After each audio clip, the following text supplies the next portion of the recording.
datang kembali di podcast Perjalanan Sukses. Podcast yang membagikan kisah nyata dari kesuksesan para usahawan lokal dalam perjalanan usahanya. Hari ini kita kedatangan tamu yang cukup spesial, seorang pengusaha es batu dari Sleman yang memulai usahanya dari suatu kulkas kecil dan sekarang menyuplai beberapa warung-warung terkenal. Oke, langsung saja kita sambut Mas, dengan Mas siapa ini ya? Ya, perkenalkan nama saya Omen. Oke. Alhamdulillah. Halo Mas Omen, boleh perkenalan singkat dulu nggak nih? Profilnya itu seperti apa? Oke. Ya, selamat ini malam ya, malam Iya. ya. Selamat malam teman-teman sekalian. Nama saya panggil aja Omen. Ya, kebetulan kan saya ini ada usaha es batu, ya kecil-kecilan lah. Cuma lumayan udah berjalan agak lama untuk supaya saya di daerah ya dekat-dekat rumah sama dekat-dekat area-area sini aja ya, seperti itu. Wah, keren Mas. Alhamdulillah Mas, ya namanya juga perintis Mas, sambil merintis. Tapi mantap sih Mas, kelihatannya sederhana loh itu usaha es batu gitu. Iya Mas, soalnya ya memang kalau es batu itu kan sebenarnya usaha yang akan cair terus Mas ya, pasti cairnya. Cair. Iya, laku nggak laku itu akan cair ya kayak gitu. Jadi awal mulanya tuh kemarin tuh ya karena memang kan sebenarnya kalau di daerah-daerah dekat-dekat rumah saya itu banyak apa namanya, banyak tempat makan atau es batu apa ya, kayak yang jualan es yang kayak gituan sekarang kan laris banget manis ya. Dan kebetulan itu jadi peluang saya untuk wah sepertinya ini bisa ini untuk jadiin apa ya, peluang usaha gitu. Jadi semacam lihat peluang langsung jalan gitu Mas. Iya, soalnya memang kan ya kalau bisnis menurut saya kan dimana ada, kita harus bisa melihat bisnis itu bagaimanapun kita jadi peluang gitu Mas. Kan kalau karena es batu itu kan pasti dibutuhin Mas, nggak cuman orang jualan juga bisa, mungkin kalau ada acara atau ada hajatan atau di apa ya, rumah-rumah kan kadang juga butuh juga kan es gitu, seperti itu. Untuk awal-awal tuh pasti nggak mudah kan ya? Apa tantangan terbesar awal-awal pas mulai usahanya nih Mas Omen? Ya, untuk di tantangan di awal-awalnya itu sebenarnya ya pada umumnya karena usaha ini kan saya mulainya dari kecil ya, dari orang yang nggak tahu kalau saya jualan es.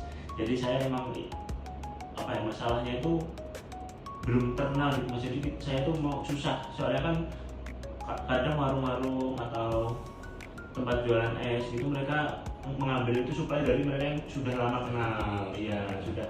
Jadi saya harus marketing terus, bagaimana apa sih yang saya jual, nggak cuma es gitu kan, ada harganya mungkin saya anterin atau berapa, nggak ada minimalnya, seperti itu Mas. Jadi seperti itu Mas.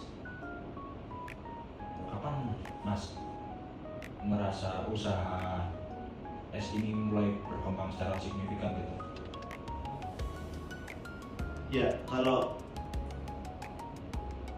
usaha es ini merasa apa ya, berkembang itu karena di saat banyaknya demand Mas. Orang-orang kok pada repeat lagi, ada yang sehari mungkin udah berapa kantong, nanti minta lagi, berarti kan itu wah ini masih ini sangat bisa ini untuk dikembangkan secara luas lagi. Itu kan masih daerah-daerah sini Mas yang saya bisa antar sendiri waktu itu. Sekarang udah ada ini sih, udah ada apa yang udah ada tim, jadi lebih enak lagi seperti itu Mas.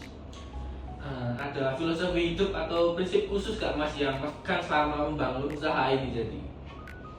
Untuk prinsip hidup ya. Prinsip khusus itu.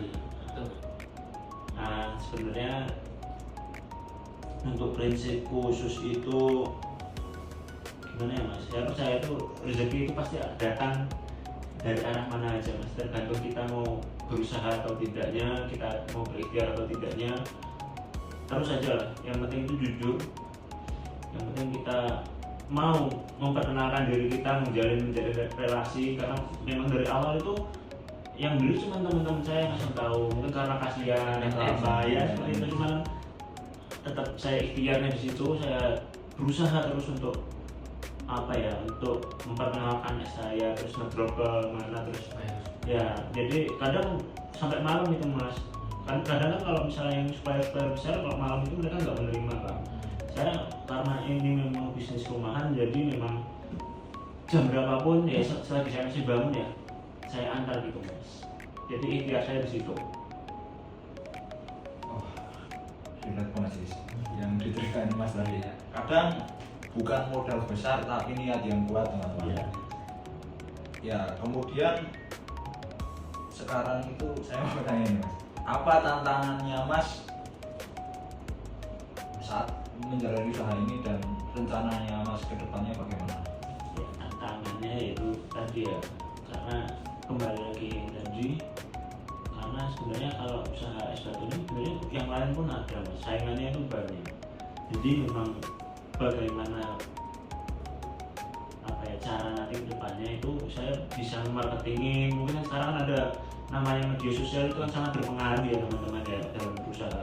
Nah, dalam berbisnis itu media sosial itu sangat berpengaruh. Jadi saya juga menaruh apa ya, kayak punya insight tersendiri saya taruh di media sosial saya, semuanya saya ini soalnya kan apalagi anak muda zaman sekarang itu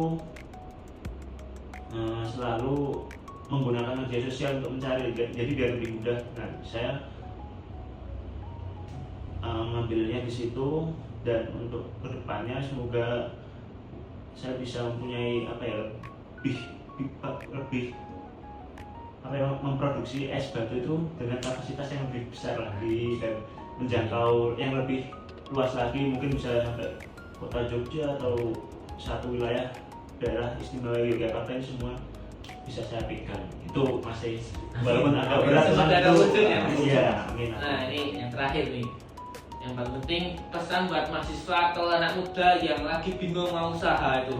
Nah, untuk teman-teman mahasiswa atau adik-adik semuanya, kalau ingin berusaha itu sebenarnya kita bisa mencari apapun.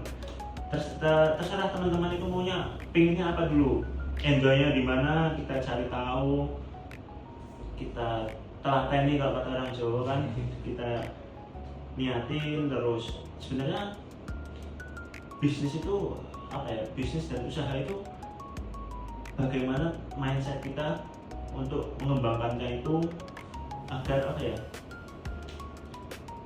agar lebih nggak usah kita mencoba dulu dari hal-hal yang kecil, jangan pernah takut. Kan kalau ada kata yang lagi ramai sekarang kan, perintis itu sebenarnya gampang. Ya sebenarnya bukan gampang atau tidak ya, memang kalau memang ada modal memang gampang, cuman asal ada kemauan aja sebenarnya kita bisa dari cuma modal mulut itu bisa menjadi sebuah bisnis sebenarnya. Semuanya itu bisa sebenarnya, tergantung kita. Nah nanti kita mengelolanya bagaimana itu yang penting step by stepnya, jangan pernah mudah menyerah gitu aja. Gak apa-apa, kecil dulu, belajarin dulu, nanti dipelajarin semuanya, kita didetailin bagaimana kedepannya kita rancang. Itu perlahan aja, sambil dinikmatin yang penting. Intinya itu sebenarnya di situ. Kita kalau udah gak nikmat kadang, wah ini udah bukan passion saya, kita udah ini. Sekarang kita coba dulu bagaimana kita hasilnya. Kalau memang udah bukan passion ya, kalau emang udah mentok ya udah, kita nggak perlu dilanjutin. Cuman kalau bisa kita kita sampai titik darah penghabisan aja lah. Dulu awalnya juga gitu kok, awalnya wah kok berat banget ini, nggak ada yang mau, sudah cair nih udah cair kok nggak laku, nggak ada duitnya. Tapi ya kayak memang awal-awal itu selalu ada rintangannya ya, pasti akan ada nanti stepnya itu, pasti setiap step itu pasti ada rintangannya. Jadi memang kita harus teliti, kita harus yakin, kita harus apa ya, kokoh lah sebenarnya seperti itu. Kalau bisa kok, semua itu bisa berusaha, berbisnis itu semua orang tuh bisa. Cuman bagaimana kembali ke kita lagi, yang penting tetap semangat dan jangan pernah apa ya, jangan pernah untuk menyerah gitu aja.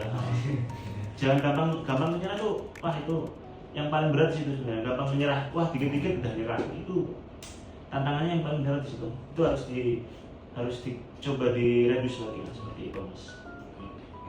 Terima kasih atas waktunya Mas Ardi, sangat menginspirasi, bisa membuka wawasan kita juga. Iya, sebagai teman-teman mahasiswa ini. Untuk teman-teman pendengar, kalau kamu suka cerita seperti ini, jangan lupa like dan share video ini, dan pastikan kamu telah melihat podcast-podcast sebelumnya. Sampai jumpa di video berikutnya. Sampai jumpa. Bye.